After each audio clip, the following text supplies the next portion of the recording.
Hey, folks, we're back at Conversations on the Bench, and we're going into probably the hour number 6, going on 7. Conversations on the Bench, a 24-hour live stream that we're part of a national effort across all missions around the United States. And so I am so fortunate to have the newest member of our executive team. Her name is Arvetta, and Arvetta Jajamwa. Whoa, why? Why? I always ask her, and so Arvetta has been with us since April, and she is our Chief Development Officer. And I just want to introduce you to her and some of the good things that she's doing as our Chief Development Officer, and let her tell you a little bit about her background. She's a PK, she's a preacher's kid. So, we know about preacher's kids, right? But we're so fortunate to have Arvetta.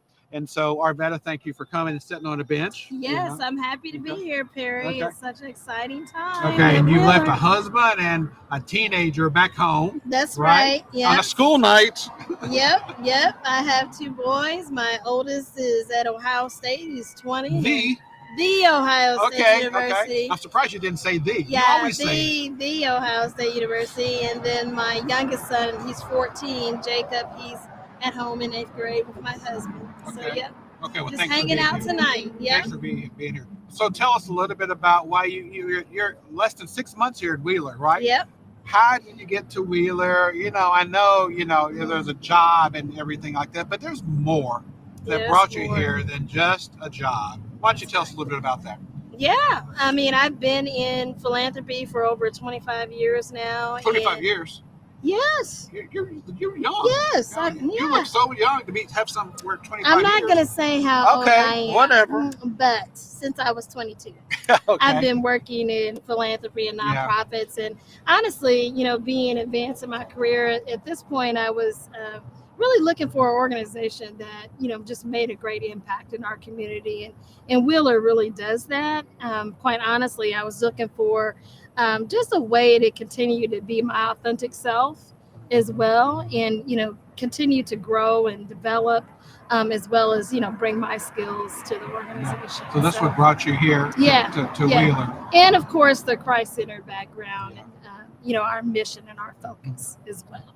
So tell me a little bit about the team you lead. It's one of our most important teams here at Wheeler. All the teams are important, but tell us about, the development team, which is essentially, for folks who really don't understand what development is, it's fundraising. Yeah. That's basically what it is. So tell us a little bit about that. Sure. So my team, we raise the funds for the organization. One thing that's great about Wheeler is 90% of the money we raise, as it comes from individual contributions. So individuals like yourself support the organization, and that contributes to our pretty significant budget as an organization. So my team, works with individuals, kind of determines what their churches, what their values are, and tries to find alignment in what we're doing as an organization. And, when those interests and missions align, we raise funds in support of that. So we're raising pretty significant funds for the organization. It's important. It's great as an organization that most of our funds do come from individuals. So we're not reliant on a lot of grants like many other organizations, which we're thankful for that. Yeah. So right now there is a lot of turmoil. Not only in society, but also particularly in public policies and with a lot of funding out there. So how do you anticipate or think that's gonna? I think I know the answer to the question, but how do you think that's gonna affect Wheeler? Honestly, what's great about, where we sit as an organization, like I said, I'm thankful that most of our contributions do come from individuals. Yep. So, at Wheeler, as opposed to government funds. Wheeler has no government funding, which is amazing, right? That we don't receive any government funds. So that enables us to really do the things that we can do best and best serve our guests. So I love the fact that we are not reliant on the federal funds. So oftentimes, I teach at the School of Philanthropy, as you know, that's right. And I get asked about it often. How is the funding affecting Wheeler? What are you all doing? And fortunately, we are still continuing along the path, steady, right? Right along. We are still continuing to do what we do, raise funds for the organization, and right now we're ahead of we're ahead We're of ahead of budget. we're ahead of budget. I won't say how much because I am No. a fundraiser. We still need donations to come Always in. need donations. Always wheelermission.org for donations. But thankfully, we have not been impacted at all. Yeah. I mean, we have been impacted in that our brothers and sister organizations are impacted. Right. And that affects us too in a tangential does. way, in kind of a, indirect way. And so, yeah, we are impacted, but in very discreet, indirect way. Tell me a little bit about your vision and kind of, fundraising is such a mystery for a lot of people, and you've done it successfully in different organizations. What do you think the keys are to successful fundraising for a nonprofit organization? Yeah, that's a great question, Perry. I think the key is really understanding your donors. Okay. Understanding, what makes them tick, what makes them want to give, their values, ensuring that, what you do as an organization is aligned with that. That's probably one of the key things that I've seen just throughout my career, because I've had an opportunity to work at, various different organizations, higher education, of course, public health, as well as hospitals. And, really what remains constant in all of that, and I see it at Wheeler, is really understanding your donors. Why do they give? What speaks to them within your organization, and really continuing to convey that. And myself, as well as our donor relations officers, we really focus in on that. Yep. That is so key to the work that we do on a daily basis. Okay. Yeah. Let me ask you, and this is authentic conversations on a bench, right? Yeah. Transparent conversations. Yep. If you could wave a magic wand, and you had all the resources at your fingertips, and I've been asking several people the same question. Yeah. What would you do? Oh, from a development perspective, there are a lot of opportunities here at Wheeler just to continue to grow the work that we do, grow staff, grow capacity. As an organization, as we've talked about, there are opportunities for us to grow and get into the housing world, right? And do more. What do you mean by that? Tell me what you mean by that. I've been teasing a little bit, talking about it. Why don't you explore it a little bit more? Yeah, I can explore that. So, right now, as we are offering a form of what we would call transitional housing that's directly related to programs. So I think continuing to really expand upon that. Because what we have learned at Wheeler is that people want to be in community. In many cases, in talking with our programs team, they always share that homelessness is not. And we've got programs folks coming up next. We I do. think We do. Yeah. We have Colleen and Terrence, and they'll allude to this as well. What we find is that oftentimes homelessness, people end up in their circumstances not because of maybe, financial or some other direct reasons, but it might be because of a loss in relationships.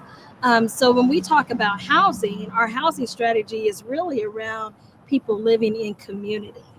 It's not just about a place to live. It's not just about a place to live, and it's about the wraparound services that these individuals give to, to put them on a trajectory to life transformation, which is really ultimately our goal as an organization.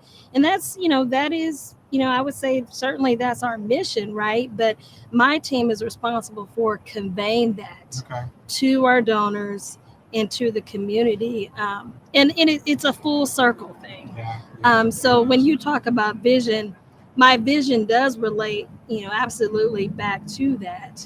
Is how can we continue to tell the stories that are around life transformation? Because that's what resonates with donors. They want to see the full scope of what we do, the full continuum. And everybody loves stories. The story is the best way to convey, a point. Jesus was probably the master storyteller, right? Oh, yeah. He loved parables. He loved telling stories. And he loved using ordinary things, everyday things, to talk about something extraordinary. Kind of like a bench. Kind of like this bench, which has a great story. The folks, the guys that are down at our facility in Bloomington, at our pallet shop, made this. right? That's And, right. Yeah. and when I say guys, it's really men who are currently in our programs for drug and alcohol addiction recovery programs, in our long-term recovery program down in Bloomington, just on the outskirts of Bloomington. So this bench has a story. Stories Special are meaning. extremely, extremely important. And we, from our standpoint, this ordinary thing like a bench becomes something extraordinary. And when people tell their stories, like your story. Yeah. Let me probe a little bit more on your story, right? Okay. You're a He's preacher's going kid. there. I'm a preacher's kid. I'm going Yep. there. You're a preacher's kid. Yep. So tell us a little bit about your Southern Indiana roots. Yeah, so I'm originally from Evansville, Indiana. My dad, he actually was a minister in the Christian Methodist Episcopal Church for 30 years. CME. CME. I grew up AME. Okay. Yeah. All right. I don't think I knew African-American. that. Yep. Yeah. So I think CME was a branch off Yeah, of AME. they're all Yep, branches they're of the all Methodist related. Church, right? But he was a pastor for over 30 years, and he pastored a lot of churches in Western Kentucky, Okay. actually where you're Yeah, from. Yeah. So as a child, CME ministers, they often travel from church to church. They do, so always. I grew up, as a preacher's kid, and I always felt like, every year or two, I was almost like reinventing myself in a way, getting used to the new church environment. But Wow. I loved it, right? Because in a lot of ways, it was very it was a great development for me as a child. And You learn really to be kind of adaptable and flexible, for sure. flexible. And I think it really has aided in the reason why I started to go into philanthropy Really? and do passionate work, just because of, being in that environment. Yeah. That's great. Yeah. Yeah, and my grandmother also was just a great influence on me as well when it comes to that. I mean, she was a social worker in Evansville. She worked for the Community Action Place of Evansville. Okay. So Is it still around? It still exists today? Cape still exists Okay. today. Of course, she is deceased, but she was a strong advocate for her community.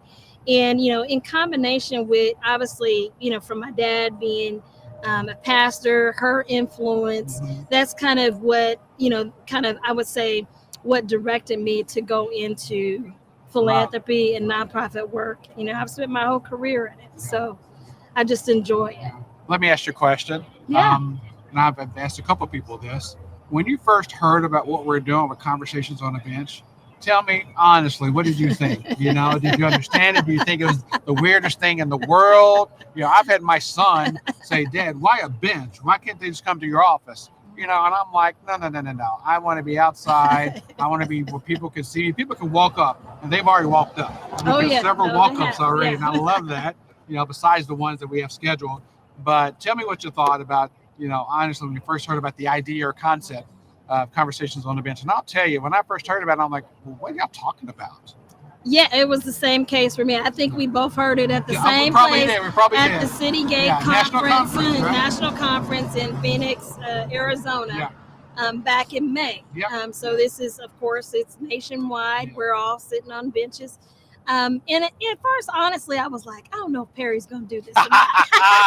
I kind of had to be talked I was a into month it. in, so I couldn't really tell you, my new boss, that I was like, I don't know about this, if he's going to actually lay on the bench or not. I had to pray about it. Trust me, I had to pray about this. But Brian and I were like, I think we can convince him to do this. So yeah. Y'all did. And we I'm did, here. And now we're here. So y'all get to go home to warm beds, and wake up to a nice breakfast, tomorrow. And I'm here through breakfast, through lunch, until 3:00 in the afternoon. So, but yeah, I'm here. But you know what? I've been blessed already, and I'm sure throughout the evening I'm going to be even more blessed. And so it's just been a blessing talking to all the folks, and so I get to talk to you guys every day. Yeah. But I love putting you guys on the spot. I really do. In front of the camera. Me on the spot. Putting on the spot and right in front of the camera. I love doing that. But it's been a pleasure, and so I really thank you for thank your husband Val and your son for lending me, lending you to me, after hours and after work. And so thank you so much. Happy to be here. Okay. And you're gonna be in the office tomorrow? I will be. Okay. I'll be right down I'll here. probably be here in the morning, right? Yeah. Okay. Well, thank you, Arvetta. I appreciate it. You're welcome. And so I think that's it for us, in terms of this segment, and and I know we're going to do something nationally, and go to a national feed. But what that will allow me to do is like give me a little rest, get up and walk around a little bit from sitting on this hard bench. But that would be a respite for me. And I think I want to get another cup of coffee because I got a long night ahead. A long night, and so that's what I think I'm going to do. And so I'm going to sign off. And I don't know if they're going to do the stuff that they have to do in the back, but they're telling me that it's the national feed. And usually with the national feed, it's like a pretty hard stop and a hard cut. So if they cut me off in mid-sentence, you'll know why. It's not that I don't love you. It's because they're cutting me off, okay? So, and that's about all I got to say for that. Okay. Oh. And it looks like we're going to play a video next. And Okay. so, but we'll get a break here.